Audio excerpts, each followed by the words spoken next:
Kalau atrium itu tadi sisinya elip, ya, sisinya elip. Jadi punctatnya ini tidak boleh terpotong. Ya. Dan ini lebih sulit kenapa? Saat melakukan anestesi jangan sampai bocor. Ya, jangan sampai bocor saat anestesi Demensip tadi. Terus kemudian kalau saya lebih suka Demensipnya pada superficial saja, bukan bagian dalam, superficial saja di daerah ininya, di daerah sisinya. Yang di bagian perfundusnya cuma kita masukkan satu bagian bawah, satu saja, nggak Demensip, bagian sentral saja untuk blok pada saraf. Satu sini sama satu sini, saat sebelumnya akan kita masukkan pada bagian dasar. Ya, karena kita harus mengangkat secara tertutup dari kapsul atriumnya itu semua terangkat. Ya, di situ tangkanya sama. Ya, karena kita mengikutkan sebagian kulitnya ini akan lebih gampang setelah sisi yang selesai kita dilakukan di seksinya sama, tapi kan ada kulit yang bisa kita pegang di sini, pegang kulitnya, ya, pegang tumornya. Nah, kita diseksinya enak, sama seperti kata di itu. Sebisa mungkin jangan pecah dulu aja, sebisa mungkin jangan pecah.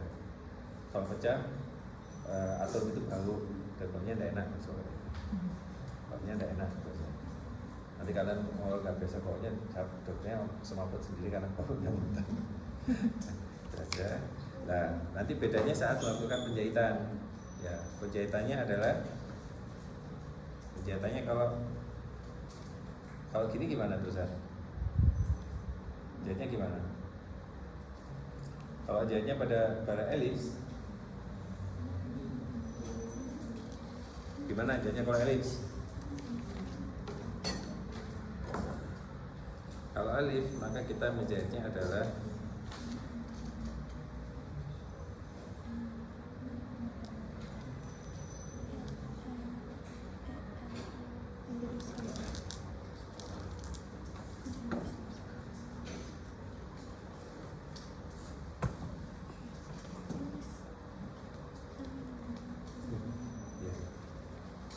kalau elips, ya, harapannya nanti kan akan menjadi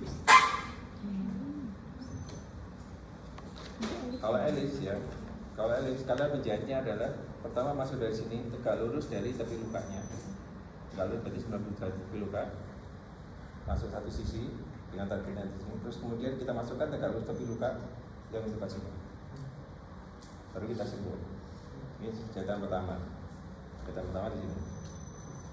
Terus jahitan keduanya langkah yang sama, tegak lurus tepi luka di sisi lateralnya, masuk ke sini juga tegak lurus tadi. Ini jahitan kedua. Ketiganya yang mana? Boleh yang di sini, boleh yang di sini. Terserah. Oke, ketiganya di sini, keempatnya sini. Jadi harapannya nanti dia akan menjadi garis linear begini. Oke, meskipun kita jahitnya tegak lurus, dia akan menjadi garis lurus begini. Ya, beda jahitnya begitu. Kalau ini kan tadi tinggal langsung jahit aja. Tapi kalau ini harus tegak lurus dari tepi luka. Oke. Bedanya cuma itu aja. Langkah lainnya juga sama. Terus seperti itu. Untuk yang ganglion, analisisnya sama, Demensip sama, persiapan juga sama. Nah, yang agak lebih susah pada ganglion adalah kita melakukan saat diseksi tadi, kita harus pastikan kalau ada menempel pada tendon sheath-nya tadi, pembungkus tendonnya, kita harus buka dan kita pisahkan. Satu. Kedua, kalau pada daerah pergelangan tangan, entah itu di sisi radialis atau sisi ularis, kita harus bebaskan, itu adalah pembuluh darahnya. Jangan sembarangan kita potong, kita amankan pembuluh darahnya, jangan sampai terkena. Ya, kalau terkena harus kita hemostasis karena darahnya banyak. Tapi jangan khawatir kalau misalkan lesi di sini pembuluh darahnya, nanti gimana dok?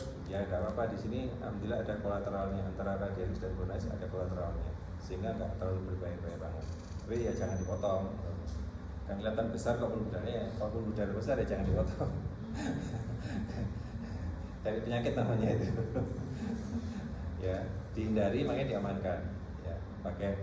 Biasanya kalau di sini ada satu yang harus dibutuhkan, ada pakai hak. Ya, haknya sayangnya dia nggak ada, harusnya pakai hak untuk memegang atau pakai retraktor itu. Retraktor ganglion pasti harus menggunakan asisten, tidak bisa menggunakan dengan sendiri. Ya, itu saja. Makanya semuanya kita pisahkan bebas sampai tampak ganglionnya tuh pure, kelihatan ganglion. Ganglionnya nanti kelihatan kayak kaca, ada kantong dan ada cairannya, cairan sendinya, jadi itu terendam. Nah, bedanya adalah saat pada ganglion kita bagian pangkalnya setelah kita lihat semuanya, pada pangkalnya kita klem dan kita jahit. Kalau nggak dijahit dia bocor lagi, keluar lagi nggak selesai, nanti akan muncul kembali. Ya, pangkalnya setelah pada dasar pasar ganglion, karena ganglion kan artinya dia ada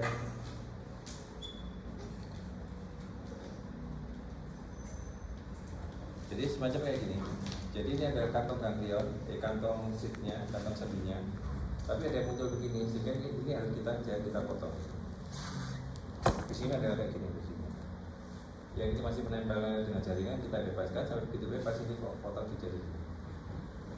Sehingga nggak ada tonjolan ini lagi. Biasanya cirinya kalau ganglion itu dia kalau habis aktivitas banyak pada daerah di lokasi ganglion dia akan membesar. Begitu rest istirahat dia akan berkurang lagi jumlahnya. Cairan sendi kan biasanya begitu ya. Kecuali orang yang sakit artritis, osteoartritis, cairan sendinya banyak habis terserap semuanya, diganti oleh jaringan sehingga harus kita tambahkan cairan sendi. Bedanya itu. Tapi kalau ini masih normal, nggak ada osteoartritisnya, ya dia akan tetap saja ada, terus nanti begitu habis diserap lagi. Aktivitas muncul kembali, begitu kayak gitu lagi. Jadi ganglion itu kadang-kadang saat kita periksa datang ke kita ada, tapi begitu kita akan rencanakan tindakan, loh kok sudah hilang, ya sudah biarin aja dulu, nggak harus pada saat itu kita lakukan tindakan operasi. Ya. Terus ada yang melakukan ganglion kita lakukan fungsi saja, boleh, tapi akan muncul kembali. Jawabnya boleh, kan hilang ya. Jadi ada yang ganglion itu, ini praktek ya di luar ini.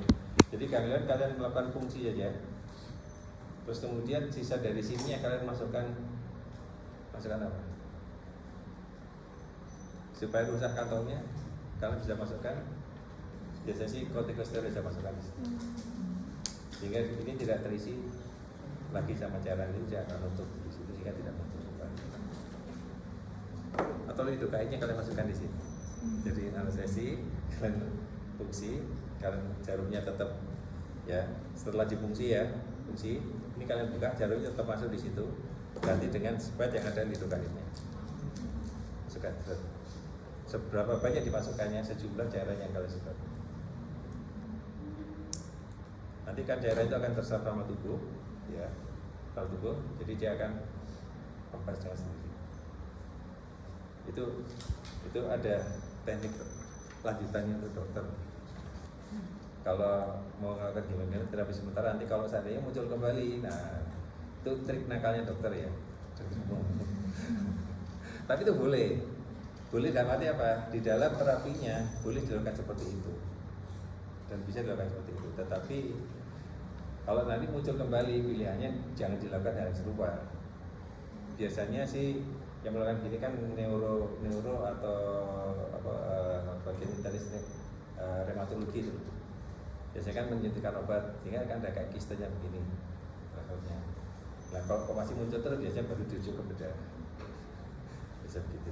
Tapi tidak salah karena kadang-kadang orang-orang kan takut untuk operasi ya, sehingga memilih caranya yang seperti itu. Jadi tidak salah. Oke, selesai. Apa lagi? Sudah itu semua. Tinggal ekstraksi kuku ya.